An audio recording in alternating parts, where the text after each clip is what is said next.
Vous êtes certainement freelance et vous vous demandez comment est-ce que vous pouvez faire pour faire grossir votre activité.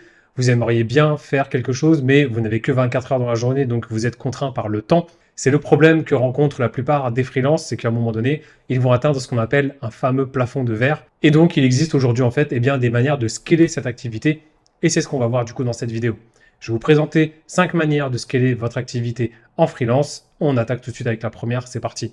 La première chose pour faire grossir votre activité, ça va être d'augmenter vos tarifs. Si vous vendez actuellement du temps, type par exemple du temps passé, que ce soit sur du taux horaire ou du taux à la journée, la première astuce déjà, ça va être bien sûr d'augmenter votre tarification de ce point de vue-là. Si par exemple vous êtes bloqué dans un système où vous travaillez pour un client comme un salarié, donc vous faites de la régie, vous pouvez à ce moment-là viser peut-être une autre stratégie qui va être de productiser vos services et de tout simplement proposer une sorte de carte, en fait une sorte de menu avec différentes offres que vous pourrez proposer à votre client. Je vous donne un exemple, vous êtes développeur, au lieu de passer du temps à bosser chez votre client pour développer un site web ou une application mobile, vous pouvez très bien lui dire que désormais, vous allez proposer un tarif qui est fixe, qui va permettre de développer une application mobile et vous allez pouvoir ajouter potentiellement des options, un peu comme si vous faisiez vos courses sur un site e-commerce. Vous allez rajouter par exemple des options ou des choses en plus. On va faire ce qu'on appelle du upsell et ça va vous permettre de proposer des tarifs qui vont être beaucoup plus importants que si vous étiez en régie directement chez votre client. La deuxième méthode, ça va être de créer une agence. Créer une agence, c'est vraiment quelque chose qui est très rentable, mais on est sur un système qui est complètement différent puisque là, vous allez créer une structure, vous allez avoir des salariés, vous allez avoir un département pour les ressources humaines, vous allez avoir des salariés, vous allez avoir des commerciaux qui vont travailler pour vous, pour votre structure, votre entreprise. Ça n'a plus rien à voir avec du freelancing. Mais si aujourd'hui, par exemple, vous avez énormément d'entrants, c'est-à-dire que vous avez beaucoup de clients qui vous sollicitent pour vos services et que vous ne savez absolument pas comment leur répondre et que vous avez l'âme d'un entrepreneur et que vous êtes en capacité de gérer de la masse salariale, vous avez envie de créer une agence, de rencontrer vos clients, etc. À ce moment-là, ça peut être très intéressant pour vous, mais ce n'est absolument pas le même métier. Ça demande des compétences très particulières et surtout beaucoup de ténacité parce que vous êtes dans un modèle complètement différent. Vous êtes clairement un chef d'entreprise qui va devoir gérer ses salariés et aussi gérer leur carrière. Donc, on est sur un modèle complètement différent. La troisième option qui peut être intéressante aussi si vous souhaitez scaler votre business en freelance, ça va être de créer un collectif de freelance. Un collectif de freelance, c'est quelque chose qu'on voit maintenant depuis plusieurs années. C'est tout simplement un groupe de freelance en fait qui vont s'associer, qui vont travailler ensemble et qui vont proposer des solutions clés en main à leurs clients. Je vais reprendre l'exemple du développeur. Ça peut être intéressant qu'un développeur puisse s'associer avec un chef de projet digital, un UX designer, un architecte et vous allez pouvoir mutualiser ensemble vos compétences et tout simplement proposer des services tout en un, vraiment un package complet. Ça peut être très intéressant et quand vous êtes dans un collectif, vous avez une structure, une organisation bien plus souple qu'une agence, bien plus légère, puisque vous êtes toujours freelance. Il n'y a pas du tout de structure ou bien de rapport hiérarchique même entre vous. Vous travaillez ensemble, vous êtes un collectif et donc vous vendez de la prestation. Quatrième manière de scaler votre business, ça va être de créer un solo business, d'être un solopreneur. On emploie beaucoup de termes. C'est des termes qui sont à la mode en ce moment, qu'on retrouve un petit peu partout, mais ça veut dire tout simplement, en fait, vous lancez sur Internet, vous allez créer une audience et vous allez proposer, en fait, de vendre des produits digitaux. Donc, des produits digitaux, ça va être de vendre de la connaissance. Donc, vous allez vendre, par exemple, des e-books, vendre des formations en ligne, vous allez faire des webinaires, vous allez faire du coaching, par exemple. L'idée, c'est simplement d'avoir un business qui tourne autour de votre personne et que vous allez pouvoir simplement transmettre de la connaissance et surtout, vous allez créer une audience sur les réseaux sociaux. Le principal intérêt de faire ça, c'est que vous avez un business qui va être vraiment scalable puisque sur Internet, vous allez créer du contenu qui va rester, qui va durer et des personnes qui ne vous connaissent pas vont pouvoir tomber sur vos contenus et vont pouvoir acheter vos produits. Et ce qui est intéressant, c'est que quand vous créez des produits digitaux, vous créez un seul produit et vous pouvez le vendre à 1000, 10 000, 15 000, 20 000 personnes.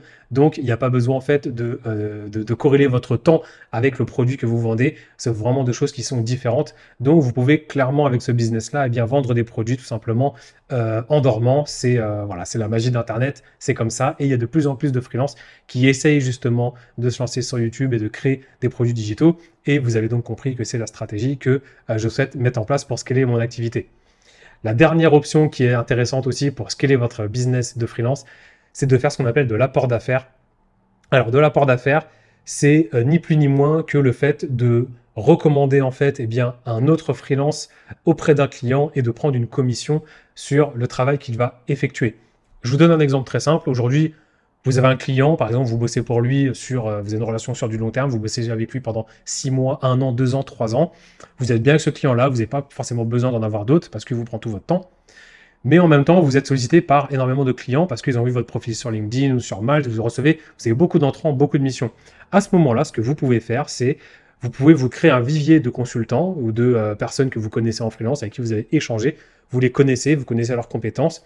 Et vous allez donc faire une mise en relation entre ces freelances-là et le client final. Et vous allez faire un deal avec le freelance en lui disant tout simplement, je t'ai amené l'affaire et donc je vais prendre un pourcentage sur le prix que tu vas pratiquer avec ce client-là.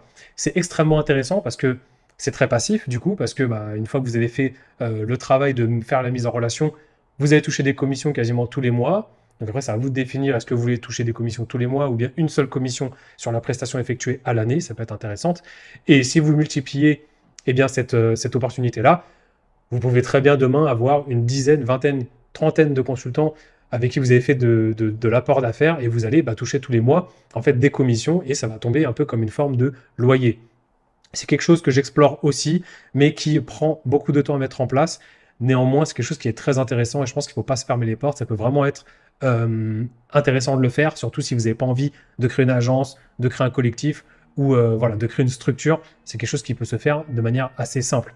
Pour faire de l'apport d'affaires, vous allez devoir créer un contrat d'apporteur d'affaires auprès du freelance qui va résumer tout simplement le deal que vous allez faire avec lui. Alors moi, qu'est-ce que je pense finalement de ces 5 approches qui permettent de propulser un peu votre business en freelance?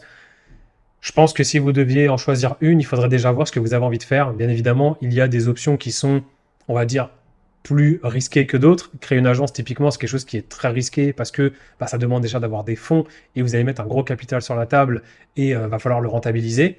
Même si certains marchés sont plus porteurs que d'autres, ça peut être assez compliqué. Puis, il y a des approches qui vont être différentes, qui vont être un peu moins risquées, comme l'apport d'affaires, ou par exemple le solo business, qui vu le solo business va vous demander clairement zéro argent. Ça demande juste un petit peu de confiance en soi et de sortir de sa zone de confort parce que créer du contenu, c'est pas donné à tout le monde. Il faut aussi du temps pour s'investir, etc.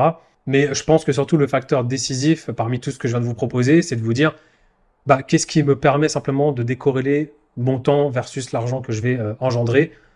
Si vous augmentez vos tarifs, ça peut être intéressant parce que vous allez, dans ces cas-là, être un freelance high ticket. Donc, vous allez proposer des tarifs qui vont être très élevés. Donc, vous allez peut-être faire partie des 1% des freelances. Par contre, vous échangerez toujours votre temps contre de l'argent.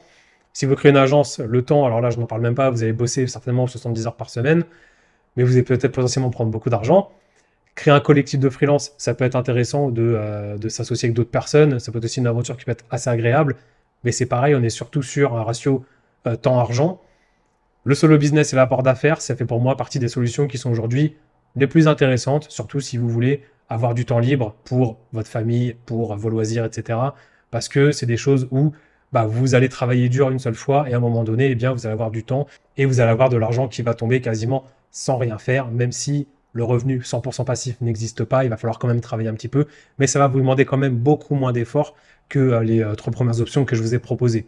Donc voilà, c'était les 5 façons de scaler votre business en freelance. Personnellement, moi je vise plus une approche où je vais pouvoir décorréler mon temps de l'argent. Donc vous aurez compris que le solo business et l'apport d'affaires, c'est plus des choses qui m'intéressent. Donc je travaille dur là-dessus pour essayer d'atteindre ma liberté d'ici quelques années. Mais voilà, c'est ce que je cherche à faire. J'espère que vous avez appris des choses dans cette vidéo. J'ai remarqué que ce n'était pas forcément un sujet qui était abordé sur YouTube. Donc, n'hésitez pas à me laisser un commentaire si vous avez apprécié cette vidéo. Je sais que vous êtes peu nombreux à me regarder, mais j'ai quelques retours qui me sont faits quand même sur LinkedIn et un petit peu sur YouTube. Donc, sachez que ça me fait énormément plaisir et ça me donne surtout de la motivation pour continuer à faire ce que je fais. Merci d'avoir regardé cette vidéo. C'était Teddy. Je vous dis à très bientôt. Ciao.